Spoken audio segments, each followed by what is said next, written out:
Selamat datang, penjelajah kegelapan, di channel cerita bayangan malam.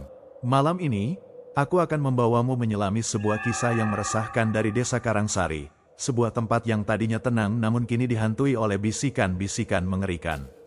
Siapkan dirimu, karena episode spesial kita kali ini akan mengungkap tabir ketika dendam jadi santet, misteri patung kayu hitam. Ikuti setiap jejak kengerian ini, dan rasakan bagaimana kutukan masa lalu mampu merenggut akal sehat dan mengancam nyawa. Desa Karangsari, sebuah permata tersembunyi yang tenteram di kaki Gunung Merapi, selalu memeluk kedamaian.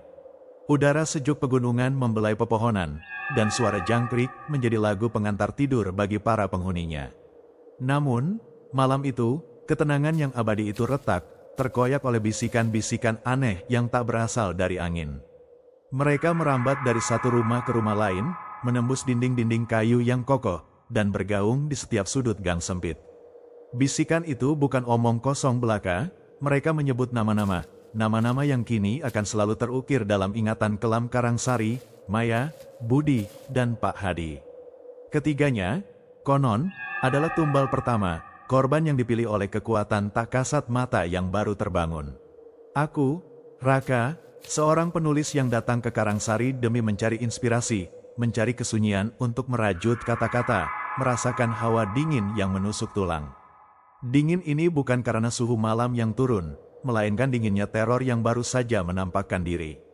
Penduduk desa, yang semula ramah dan terbuka, kini saling berbisik di balik pintu tertutup, mata mereka memancarkan ketakutan yang mendalam. Mereka membicarakan santet, sebuah praktik ilmu hitam kuno yang diyakini telah kembali setelah bertahun-tahun lamanya terkubur dalam cerita rakyat. Desas-desus itu juga menyebutkan tentang seorang dalang yang baru, seseorang yang entah bagaimana berhasil mengendalikan kegelapan ini, merantai iblis-iblis untuk tujuan pribadinya. Malam berikutnya, kengerian itu semakin nyata. Maya, seorang gadis muda yang ceria, ditemukan terbaring di ranjangnya. Tubuhnya dipenuhi luka cakaran misterius, seolah-olah dicabik-cabik oleh makhluk buas yang tak terlihat. Tidak ada jejak perampokan, tidak ada tanda-tanda perlawanan fisik, hanya keheningan yang menyesakkan dan bau amis darah samar-samar. Matanya terbelalak, menatap kosong ke langit-langit, pupilnya melebar dalam ketakutan abadi. Namun, yang paling mengerikan adalah senyum aneh yang terukir di bibirnya, senyum yang bukan milik orang yang baru saja meninggal, melainkan milik seseorang yang telah dikuasai sepenuhnya. Bisikan-bisikan itu semakin intens, merangkak di setiap sudut desa, kini bukan lagi sekadar desas-desus, melainkan kabar kematian yang pasti. Aku tahu, dengan getaran ketakutan yang menjalari setiap syarafku, ini baru permulaan dari mimpi buruk yang akan datang. Kematian Maya bagaikan gempa bumi yang mengguncang Karangsari hingga ke pondasinya. Atmosfer desa yang tadinya damai kini diselimuti kabut ketakutan yang pekat. Warga desa mulai menutup diri, pintu-pintu dikunci rapat bahkan di siang hari, dan jendela-jendela dibiarkan tertutup rapat, seolah-olah ingin mengusir pandangan dari luar yang membawa celaka. Ketakutan itu mencengkeram erat setiap sendi kehidupan, melumpuhkan tawa dan canda yang dulu mengisi hari-hari mereka. Budi, seorang pemuda yang selama ini dikenal sebagai sosok pemberani, tangkas, dan selalu menebar optimisme, kini terlihat pucat pasi. Matanya yang dulu penuh semangat kini selalu waspada, bergerak gelisah, seolah mencari sesuatu yang tidak terlihat. Dia mengklaim, dengan suara bergetar, melihat bayangan hitam besar mengikutinya di setiap langkah, bayangan yang hanya bisa ia lihat, entitas yang tak kasat mata oleh mata orang lain. Ini bukan penyakit biasa, Raka, bisiknya suatu sore di teras rumahku, suaranya bergetar hebat, nyaris tak terdengar. Ini kiriman, kata kiriman diucapkan dengan penekanan yang mengerikan, seolah kata itu sendiri membawa beban kutukan. Dia menceritakan bagaimana setiap malam, ketika kegelapan merayap masuk ke kamarnya, dia merasakan jarum-jarum tak kasat mata menusuk-nusuk tubuhnya, menusuk kulit, menembus daging, tanpa meninggalkan luka fisik yang terlihat. Suara-suara aneh, bisikan-bisikan menyeramkan, memanggil namanya dari kegelapan, merasuki mimpinya dan membuatnya terbangun dengan memar-memar biru keunguan di sekujur tubuhnya tanpa sebab. Tubuhnya terasa remuk, seolah-olah telah berkelahi dengan iblis sepanjang malam. Aku mencoba meyakinkannya bahwa itu hanyalah ilusi, hasil dari ketakutan yang berlebihan, manifestasi dari pikiran yang tertekan. Namun, jauh di lubuk hatiku, ada suara kecil yang berbisik, suara yang tak bisa kubantah, aku tahu ada yang salah. Terlalu banyak kebetulan, terlalu banyak tanda-tanda aneh yang tidak bisa dijelaskan secara logis. Santet ini, kurasa, benar-benar nyata. Pak Hadi, sesepuh desa yang bijaksana, dengan rambut putih dan sorot mata yang menenangkan, awalnya menolak keras untuk percaya pada tahayul. Dia adalah seorang yang rasional, selalu mendasarkan kepercayaannya pada logika dan bukti nyata. Namun, kesehatannya yang semula prima mulai menurun drastis dalam hitungan hari. Tubuhnya yang dulu tegap kini kurus kering, tulang-tulangnya menonjol di balik kulit yang pucat.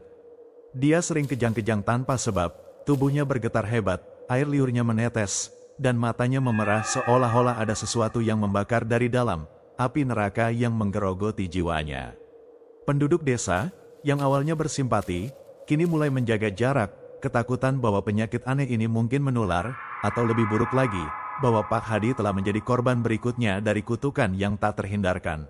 Suatu pagi yang kelabu, kengerian baru muncul. Penduduk desa menemukan tumpukan tanah merah di halaman rumah Pak Hadi, tepat di ambang pintu masuk. Tanah itu basah dan berbau anyir, seperti darah segar yang baru saja tertumpah, aroma yang memualkan dan mengaduk isi perut. Bau itu begitu kuat, seolah-olah ada pembantaian massal yang terjadi di sana. Ketakutan di Karangsari kini mencapai puncaknya. Itu tanah kuburan, kata Mbah Pawiro, dukun desa yang sudah sangat sepuh, dengan suara bergetar yang nyaris tak terdengar, seolah setiap kata yang keluar dari mulutnya membawa beban yang berat. Mbah Pawiro, yang selama ini menghilang dari peredaran, tiba-tiba muncul kembali di tengah desa, wajahnya memancarkan kekhawatiran yang mendalam, kerutan di wajahnya semakin kentara. Dia menjelaskan bahwa tanah itu bukan sembarang tanah, dan bukan sembarang kuburan. Lanjutnya, menatap nanar ke arah tumpukan tanah merah itu. Ini dari orang yang mati diserang ilmu hitam. Ini adalah bagian dari ritual santet, sebuah tanda yang jelas bahwa korban berikutnya telah ditandai, bahwa kematian akan segera menjemput. Aku, dengan pena di tangan dan buku catatan yang terbuka lebar, mulai menulis, mencatat setiap detail kecil, setiap bisikan yang kudengar, setiap tetes ketakutan yang kurasakan. Aku merasa seperti penyelidik dalam kisah horor yang aku ciptakan sendiri, namun kali ini, horor itu bukanlah fiksi. Horor itu nyata, dan aku adalah saksinya. Dengan setiap kejadian mengerikan yang terungkap, desakan untuk memahami akar dari santet ini semakin kuat dalam diriku. Aku mulai menelusuri sejarah desa Karangsari, mencari cerita-cerita lama yang mungkin menyimpan petunjuk. Beberapa penduduk desa yang lebih tua, setelah dibujuk dengan hati-hati dan jaminan kerahasiaan, akhirnya mau bercerita. Mereka menyebutkan tentang seorang wanita tua bernama Nyi Ratih yang hidup di ujung desa bertahun-tahun yang lalu. Nyi Ratih, menurut mereka, dikenal memiliki ilmu hitam yang sangat kuat dan seringkali diminta bantuan untuk hal-hal yang tidak baik, meskipun ada juga yang mengatakan ia adalah penyembuh yang handal. Namun, desas-desus tentang praktik gelapnya lebih dominan. Nyi Ratih menghilang secara misterius bertahun-tahun yang lalu, dan tidak ada yang tahu kemana dia pergi atau apakah dia sudah mati. Kepergiannya menjadi legenda yang menakutkan, bisikan di tengah malam yang dingin. Mbah Pawiro, dengan enggan dan setelah desakan yang kuat dariku, akhirnya mulai membuka diri. Dia mengakui bahwa santet ini memiliki pola yang jelas, pola yang hanya bisa dilihat oleh mata yang terlatih. Para korban, Maya, Budi, dan Pak Hadi, memiliki satu kesamaan yang mencolok, mereka semua pernah berselisih dengan seseorang di masa lalu, seseorang yang menyimpan dendam yang mendalam, dendam yang tampaknya tidak pernah padam. Kata-kata Mbah Pawiro bagaikan kepingan puzzle yang mulai menyatu.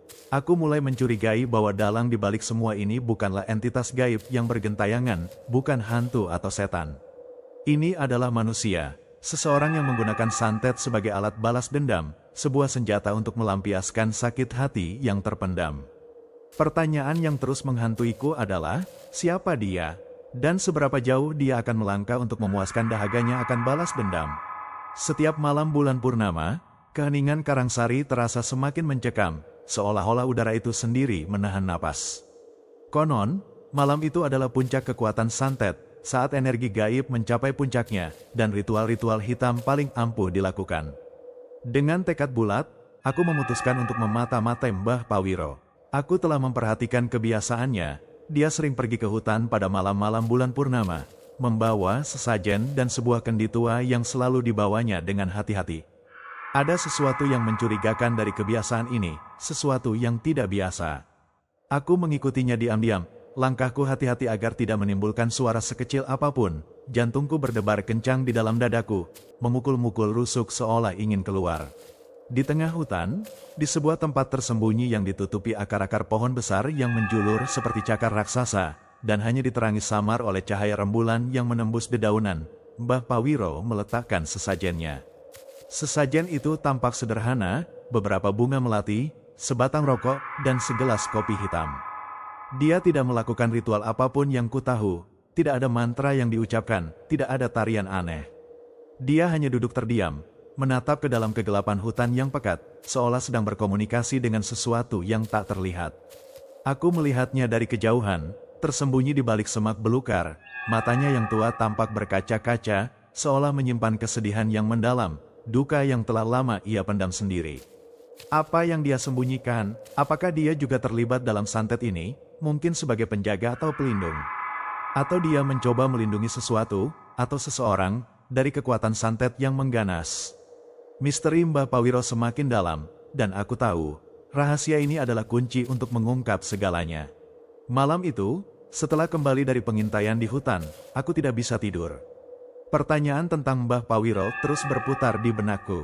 Aku tahu aku harus menghadapinya, mencari tahu kebenaran yang ia sembunyikan. Keesokan harinya, aku memberanikan diri mendekati Mbah Pawiro saat ia sedang duduk sendirian di teras rumahnya, pandangannya menerawang jauh ke ladang jagung. Dia terkejut melihatku, tubuhnya sedikit tersentak, namun dia tidak marah. Dia hanya menatapku dengan tatapan lelah yang dalam, seolah-olah ia telah memikul beban yang sangat berat selama bertahun-tahun. Aku tidak membuang waktu, aku langsung bertanya padanya tentang Nyi Rati dan hubungannya dengan santet yang terjadi saat ini. Mbah Pawiro menghela napas panjang, sebuah isyarat kepasrahan. Dia mulai bercerita tentang Nyi Rati, dan yang mengejutkan, Nyi Rati adalah adik kandungnya. Nyi Rati memang memiliki ilmu hitam yang kuat, sebuah warisan dari leluhur mereka. Namun, Mbah Pawiro bersikeras bahwa Nyi Rati menggunakan ilmunya untuk menolong orang, menyembuhkan penyakit yang tak bisa diobati tabib, atau membantu menemukan barang yang hilang, bukan untuk mencelakai. Sayangnya, ada seorang pria bernama Samsul, yang menaruh dendam pada Nyi Rati. Dendam ini berakar dari kesalahpahaman masa lalu. Sebuah transaksi yang berakhir pahit, membuat Samsul merasa disakiti dan dipermalukan. Samsul lah yang menyebarkan desas-desus buruk tentang Nyi Rati, menuduhnya menggunakan ilmu hitam untuk tujuan jahat, membuatnya diasingkan dari desa. Nyi Rati, yang tak kuat menanggung fitnah dan pengucilan, akhirnya menghilang setelah itu, meninggalkan Mbah Pawiro sendirian, menanggung beban rahasia itu selama puluhan tahun.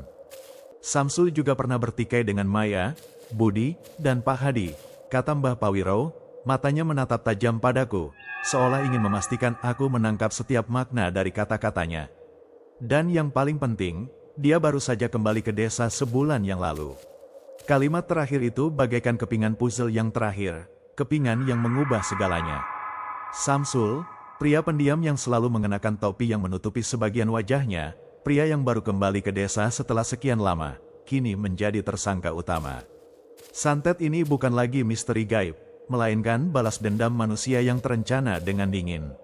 Semua petunjuk, semua benang merah yang kusut, kini dengan jelas mengarah pada satu nama, Samsul. Dia adalah dalang sesungguhnya di balik semua ini, menggunakan kekuatan santet sebagai alat untuk melampiaskan balas dendam atas masa lalu yang kelam, atas rasa sakit yang tak kunjung sembuh. Perasaan lega karena misteri ini mulai terkuak bercampur aduk dengan rasa takut yang mendalam. Samsul bukan hanya sekadar pelaku, ia adalah sosok yang misterius, pendiam, dan memiliki aura gelap yang mengerikan. Aku tahu bahwa aku tidak bisa hanya diam.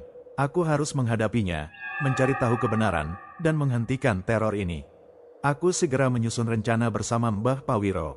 Kami akan menemui Samsul di rumahnya yang terpencil, berpura-pura meminta bantuan darinya untuk mengusir roh jahat yang mengganggu desa. Ini adalah jebakan, sebuah tipuan licik untuk melihat reaksinya, untuk mengonfrontasinya secara langsung dengan bukti yang kami miliki. Mbah Pawiro, meskipun ragu, akhirnya setuju. Dia tahu ini adalah satu-satunya cara. Namun, Samsul ternyata lebih licik dari yang kami bayangkan. Dia bukan orang bodoh yang mudah ditipu. Aura misteriusnya ternyata menyembunyikan kecerdasan yang bengkok, dan inderanya sangat tajam. Saat kami mendekati rumahnya, aku merasakan aura permusuhan yang kuat, seolah-olah rumah itu sendiri tidak ingin kami masuk. Rencana kami mungkin tidak berjalan semulus yang diharapkan, dan bahaya kini mengintai di setiap langkah. Kami tiba di rumah Samsul yang terpencil di pinggir desa, sebuah gubuk reyot yang tampak tak terawat. Rumahnya gelap dan pengap, diterangi samar-samar oleh cahaya obor kecil yang tergantung di dinding. Udara di dalamnya dipenuhi oleh bau kemenyan yang menyengat, berpadu dengan aroma tanah dan sesuatu yang busuk, seolah-olah ada sesuatu yang membusuk di sudut-sudut gelap. Samsul menyambut kami di ambang pintu dengan senyum dingin yang mengerikan, senyum yang tidak mencapai matanya, melainkan hanya menggerakkan bibirnya. Mbah Pawiro memulai percakapan, menjelaskan tentang teror santet yang melanda desa, tentang kematian Maya, kondisi Budi yang semakin memburuk, dan penyakit aneh Pak Hadi. Samsul hanya mendengarkan, tanpa ekspresi, seperti patung. Matanya yang gelap memancarkan ketenangan yang aneh, menipu. Kemudian, aku mulai bertanya langsung, menusuk ke inti permasalahan. Aku bertanya tentang hubungannya dengan Nyi Ratih, tentang dendamnya, dan tentang hubungannya dengan Maya, Budi, dan Pak Hadi. Wajah Samsul mengeras, senyum dinginnya menghilang. Dia tertawa kecil, tawa yang membuat bulu kuduku merinding, tawa yang terdengar seperti gesekan tulang di kuburan. Kalian pikir aku pelakunya, katanya, suaranya pelan namun penuh tekanan, matanya kini berkilat-kilat dalam kegelapan, seperti mata iblis yang terbangun. Kalian tidak tahu apa-apa tentang dendam, tentang rasa sakit yang membakar jiwa selama bertahun-tahun. Kalian tidak tahu bagaimana rasanya dikhianati, dipermalukan, dan diasingkan. Dia lalu mengaku, pengakuan yang menusuk tajam ke dalam gendang telingaku. Samsul memang menyantet Maya, Budi, dan Pak Hadi. Dia ingin mereka merasakan penderitaan yang sama seperti yang dia rasakan dulu, rasa sakit yang sama yang Nyi Ratih dan dia alami. Dia menggunakan ajian santet warisan keluarganya, sebuah ilmu yang telah lama dia pelajari secara diam-diam, mengasah kekuatannya di balik bayang-bayang. Dia tidak menyesal, sama sekali tidak. Baginya, ini adalah keadilan. Ini adalah pembalasan yang sah atas penderitaan yang ia alami. Pengakuan Samsul membuatku menggigil hebat, bukan hanya karena hawa dingin di rumahnya, tetapi karena kengerian yang menyelimuti jiwanya. Ia bukan hanya sekadar pelaku kejahatan, ia adalah manifestasi dari dendam yang telah membeku, sebuah bongkahan es kebencian yang telah menghancurkan kemanusiaannya. Mbah Pawiro, dengan sisa keberaniannya, mencoba menasihatinya, mengingatkannya tentang karma yang akan membalas perbuatannya, tentang siksa neraka yang menanti jiwa-jiwa yang kotor. Namun Samsul menolak untuk mendengarkan. Kata-kata Mbah Pawiro bagaikan angin lalu baginya, tak berbekas. Ia menatap kami dengan tatapan kosong, tanpa emosi, seolah-olah jiwanya telah lama meninggalkan tubuhnya, digantikan oleh kegelapan pekat yang abadi. Aku menyadari, dengan perasaan putus asa yang mulai mencengkeram, bahwa kami tidak bisa menghentikannya dengan kata-kata, tidak dengan nasihat atau ancaman. Samsul terlalu dalam terperosok dalam jurang kebencian, terlalu jauh untuk bisa kembali. Kami harus menemukan cara untuk menghentikan santet ini sebelum korban berikutnya berjatuhan, sebelum seluruh desa hancur karena terornya. Mbah Pawiro, dengan suara bergetar namun penuh keyakinan, mengatakan ada satu cara, menemukan benda pusaka yang menjadi pengikat kekuatan santet Samsul. Benda itu adalah patung kayu hitam yang disembunyikan di suatu tempat di rumahnya. Patung itu adalah sumber kekuatannya, rahasia di balik setiap kutukan yang ia tebarkan, bisik Mbah Pawiro, matanya menatap tajam ke arahku. Jika patung itu dihancurkan, maka kekuatannya akan sirna, dan santet akan kembali pada pengirimnya. Tugas itu terdengar mustahil, namun ini adalah satu-satunya harapan. Malam itu, dengan tekad yang bulat dan jantung berdebar tak karuan, kami kembali ke rumah Samsul. Kali ini, kami tidak meminta izin. Kami masuk diam-diam, menyelinap masuk seperti bayangan, mencari patung kayu hitam itu. Suasana di dalam rumah sangat mencekam, lebih dari sebelumnya. Aroma kemenyan semakin pekat, memenuhi setiap sudut ruangan, dan bisikan-bisikan aneh kembali terdengar, kali ini lebih jelas, seolah-olah roh-roh korban Samsul sedang menari-nari di sekeliling kami, berbisik tentang penderitaan mereka, menuntut pembalasan. Kami mencari di setiap sudut, di bawah tempat tidur yang usang, di balik lemari yang berderit, di dalam celah-celah dinding yang lapuk. Setiap detik terasa seperti berjam-jam, diwarnai oleh ketakutan bahwa Samsul akan muncul kapan saja. Hingga akhirnya, di bawah lantai papan yang longgar di dekat perapian, aku menemukan sebuah lubang kecil yang tertutup rapat. Di dalamnya, tergeletak sebuah patung kayu hitam, berukir wajah mengerikan dengan mata terbuat dari batu merah yang memancarkan aura jahat.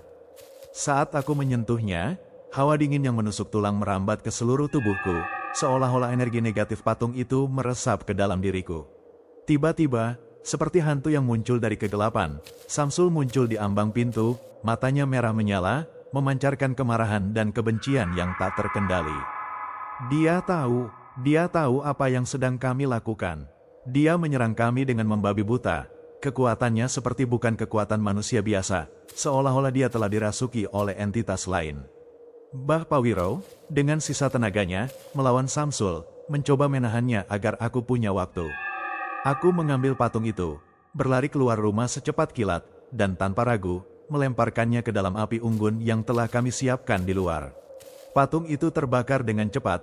Kayu hitamnya menguap menjadi asap hitam pekat yang membumbung tinggi, mengeluarkan bau busuk yang menusuk hidung, seperti daging terbakar dan belerang.